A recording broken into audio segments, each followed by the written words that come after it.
Welcome everyone to the Sexy Freedom Media podcast. This is your host, Helen Edwards. This is my first solo cast of 2022, and I'm glad you are here for it. One of the things I'm going to be doing this year is getting more vulnerable on this platform. This is one of the ways that I can stay aligned with my authenticity to staying raw and real with myself and all of you. If you've been following me for a while, then you might have seen the videos on Facebook and TikTok about my mother's final days. I'd like to take you on a journey with me over the past few months. Earlier in October of last year, I had taken 2 weeks to hit the road and spend time with my friends and family back in my home state of Arizona. To be clear, that's October of 2021. During the tail end of my trip, I stopped to spend time with my mother in Kingman, Arizona. Something was really off with me.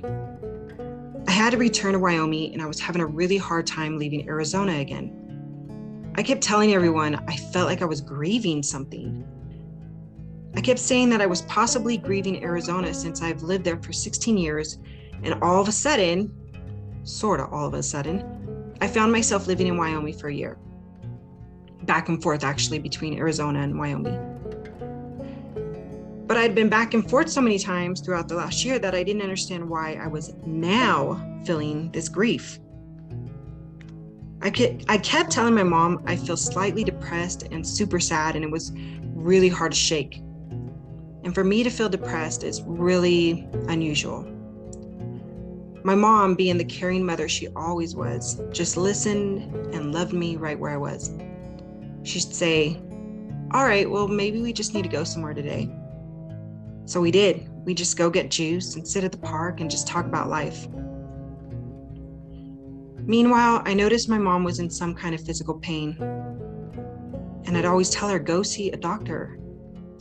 Something my sisters and I would tell her all the time. See, my mom was the rebellious type, kind of old school. She would do everything in her power not to visit the doctors.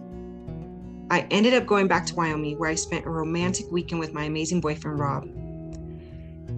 Literally 4 days later, after spending time with my mother in Arizona, I received a text from my mom, while I was in Wyoming, that she had checked herself into hospice. You guys, my heart dropped. After working in the medical field for a few years, I knew exactly what the term hospice meant. This was serious. I called her immediately. She answered the phone saying that the doctor had her admitted to the hospice because she has stage 4 pancreatic cancer. Then she quickly said she had to go and would call me back. I felt like I got punched in the gut, a feeling I had felt before when I got the news of my brother taking his life in August of 2017. I immediately jumped to call my other 3 sisters. We were all freaking out. I couldn't just wait. I called my mom back after a few, and she answered the phone and she was laughing. She was saying, "I broke out of hospice, Non." Non is what my whole family calls me. She said, "I broke out of hospice, Non. If I'm going out, I'm going to go out with a bang. I want a big, big party, a big celebration of life. I'm going to go out the way I want to." I could hear her friend in the background shouting, "The doctor gave your mom morphine for her pain. Don't worry, she is safe. I'm driving her home." I could hear both of them laughing, having the grandest time, like they were 2 teenagers who broke out of a girl's home, heading on a big adventure. I couldn't help but laugh a bit with them and say, "Why am I not surprised, Mom?" That was the last time I heard my mom, 100% like her wild and crazy self. A memory I'll have with me forever. That was also the last time she had 100% full control of her own life choices. To describe my mother would take forever. If you've watched my videos or seen anything about me or read my book, Nothing Sexier Than Freedom, then you've probably gotten to know my mom. I have a lot of her traits. She had so many parts of her that collectively made her, her. I could probably spend a whole podcast alone just describing all the parts of my mom. For now, I will say she was the epiphany of what a free spirit is. When my family found out about my mother's diagnosis, all 4 of my mother's daughters, I as one of them, packed up to be by her side. My sister Kathy and her daughter, my niece Daisy, moved from Alabama and Florida to Arizona. My sister Melissa came in from Oregon with her 2 daughters. My sister Mitzi, who had gotten a major promotion the day we found out about my mother's diagnosis, lived only an hour away. We all came to my mother's side. I, of course, went back from Wyoming back to Arizona. My mom and stepdad lived between 2 homes, Kingman, Arizona, and 40 acres outside of Wickiup, Arizona. We called the 40 acres the ranch. They had 2 horses, a cow, chickens, ducks, goats, dogs, and a cat. My mom loved that ranch more than anything. That was her place of peace after my brother had passed. She was also a big part of a women's motorcycle group called the Cactus Cuties. That was her sisterhood, also known as the Women in the Wind. After we all gathered, after we ironed out all the heightened emotions and craziness, because you can't get news like this and not have some kind of family crazy, that's when life got real. A week after the diagnosis, when my mom had her appointment with the oncologist and finding out that this was it. There is no cure, no treatment, no possible way out of this. Mom was terminal with a possible 3-month life expectancy. Unless you have been through this, I can't even begin to describe how painful this news is. As someone who's a big believer in everything holistic and woo-woo, of course, that was on the table. My stepdad, the biggest health nut, in all due respect, tried everything, researched everything, put my mom on the craziest and strictest health diet. It was actually upsetting, to be honest, but I understand he was trying to save her. We all were. She knew that. See, my stepdad is a godly man, and so is my sister Kathy. They did prayers, scripture, maybe some holy water, all over that house. I watched as everyone poured in prayers, love, and remedies to help. She was swarmed with people wanting to see her and be with her. Mom was so loved and had made so many relationships throughout her life. She was special beyond belief. My sisters and I began to have private conversations with her when we'd help her to the bathroom. We call them the bathroom conversations with Mom. It's there she would tell us important information. One of our first conversations, she said, "I'm not afraid to go. I'm ready. I've been ready. I get to see Richard." Richard is my brother. I told her I understand she is ready. I just wasn't ready. Over the next 3 months, November, December, January, we would watch my mother slowly lose a piece of herself every day. The ability to talk, walk, sit up, eat, and her weight dropped to skin and bones. Every day was about love, kindness, and compassion. Every day I was with Mom, I put on essential oils and did a washing over her. That is something we always did. Every time I saw Mom, I always sang a song with her and we'd dance all the time. This wasn't something new, it's something we always did throughout our life together. I kept this bond all the way to the end. When all of this first began, I wasn't sure if I should video any of it, but I just started to for my own purposes. My stepdad did not like the idea of it at all in the beginning. Mom actually liked doing the videos. It brought some fun and life back to her since she was too weak to go anywhere. It's like we brought the fun to her. I didn't know the videos were going to give an insight to end-of-life care to so many. One of the videos got over 1.3 million views on TikTok alone. When I showed my mom and stepdad, both of them began to cry. My stepdad would start telling me, record this, record that. I think he realized how many lives were being inspired by sharing mom's journey.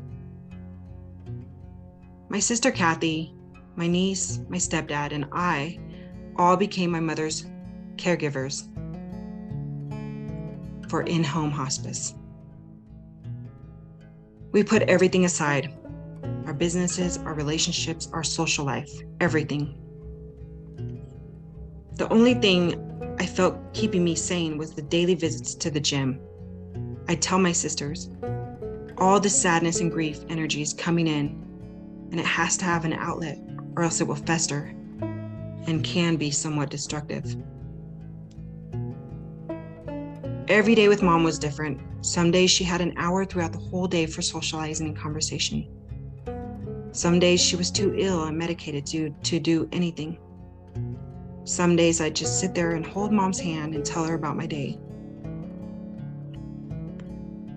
She would say a few words and then sleep or ask for ice chips. She would light up when one of her grandkids video chatted with her. My nephew Adrian or my son Elijah would video chat and she got super excited. My boyfriend Rob had a special bond with my mom, unlike any man before him. Mom loved Rob instantly. My sisters would say it's because Rob has a lot of my brother's characteristics, but that just made me feel a bit weird. Don't judge me. Rob and mom video chatted all the time. I honestly couldn't believe how much my mom loved and adored my boyfriend, but it made me very happy to see. Mom had told me that now she doesn't have to worry about me because she knows I'm in good hands. That all her girls are taken care of and she can rest in peace. She was right about that. Mom did have her big party, her celebration of life, which landed on her birthday, December 5th, 2021. Mom had just turned 63. She made an appearance but didn't stay long because she began to feel sick. My boyfriend Rob was pushing her wheelchair out when lines of people gathered to touch her and hug her on her way out of the building. Rob says he'd never seen anything like it ever. In his words, it was like she was Mother Teresa or something. Everyone was trying to touch her. I was all choked up. Your mother is loved by everyone. Yes, she is.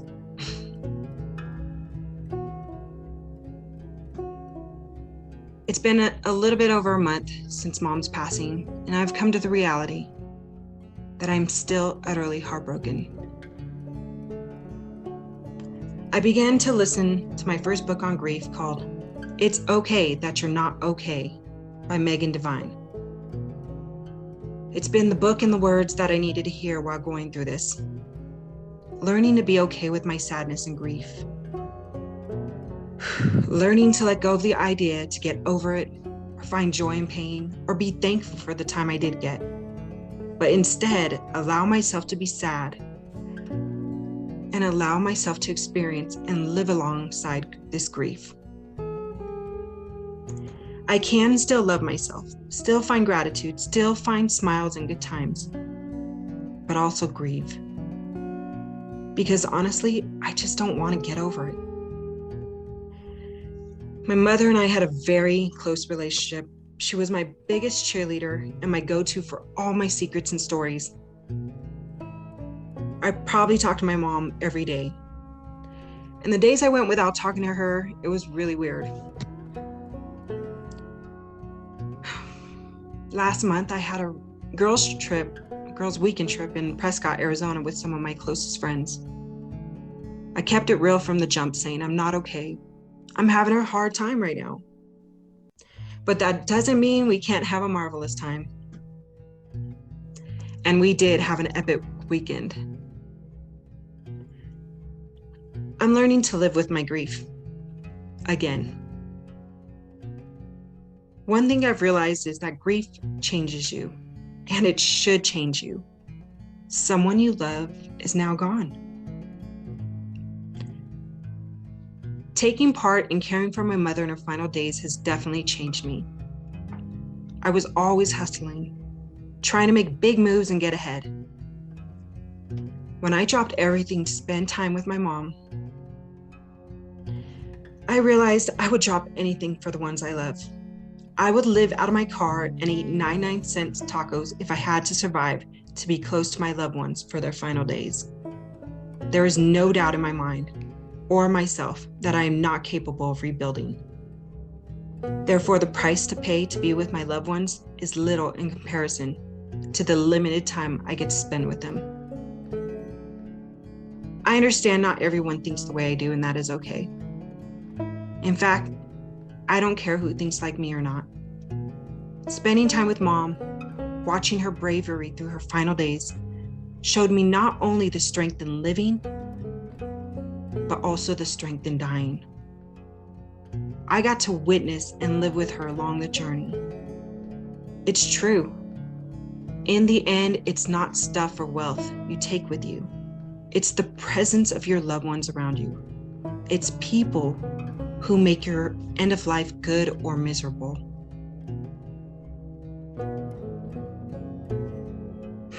Since then, I've been taking some steps back from the hustle and grind. I decided to shift. I'm still shifting.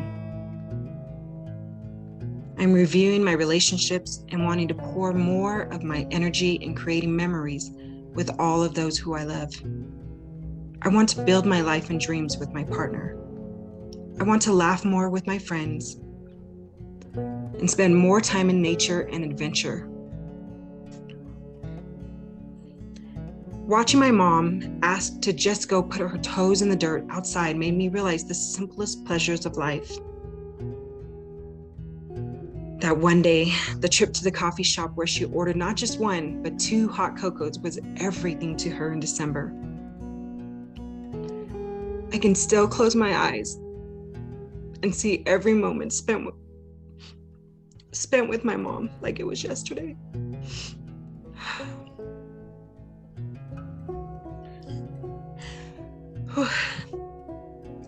For any of you who have gone through loss or grief, or are going through it now, my heart goes out to you. My heart goes out to you.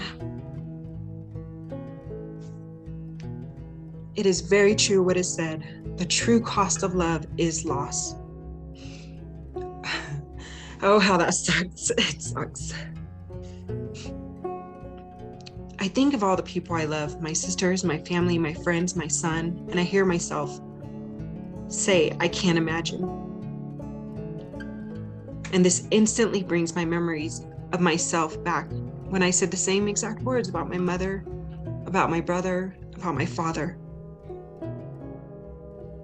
I can no longer say I can't imagine, but rather I'm going to connect and love them as much as I possibly can in this weird human lifetime before I can't imagine becomes reality. I've shifted.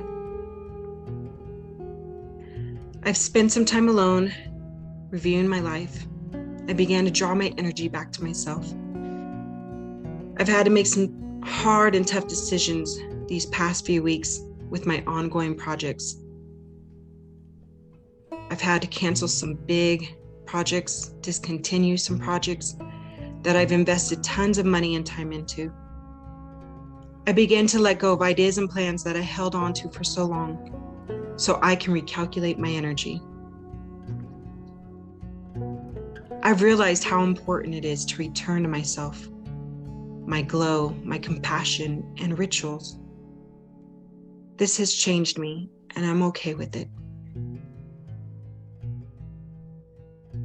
As I wrap this episode up, I want to offer some suggestions for you and your loved ones. Ask your loved ones, what's their favorite flowers or plants? Is there a smell that makes them think of you? For me, it was essential oils of lavender, peppermint, eucalyptus, rosemary, bergamot, wild orange, and lemon that I used with my mother. That's what I'd applied daily when I did my washing rituals. She knew my smell when she lost her ability to see. What songs or melodies do you sing with your loved ones? Research shows that certain parts of the brain will still remember sound vibrations when the memory begins to fade. The day my mother began to pass, I got to her side 40 minutes prior and held her hand. I put the essential oils on and did a washing over her. I kept saying, "I'm here, Mom. Nani's here. I'm strong enough to be by your side and help you walk through to the next life, Mom. You are not alone."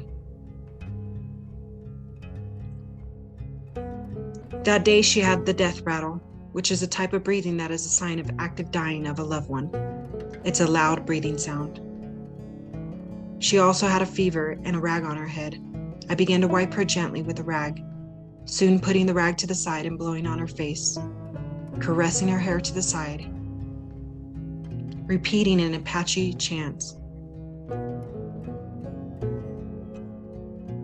After chanting the words, I began to sing them to her. Her eyes then rolled back, began to shift over to look at me. I said, "That's right, Mom. It's your daughter, Nan, sitting right here. You're safe. It's okay to go, Mom. We will be okay. You can join Richard now." I kept singing and chanting the words both in Apache and English as I watched her breathing slow and become more calm. Soon coming to a stop, her eyes looked forward and there she took her last breath. I looked at my clock and saw that she hadn't took another breath for 2 minutes. And I said out loud to my stepdad, "It's been 2 minutes." Everyone ran over and I just held her hand. It all felt surreal. When we agreed she passed, we bathed her with a cloth of lavender and warm water, changed her in a nice dress and did her hair. We covered her and waited for the morgue to come and get her. There was a peace in the room because we all knew Mom was no longer suffering.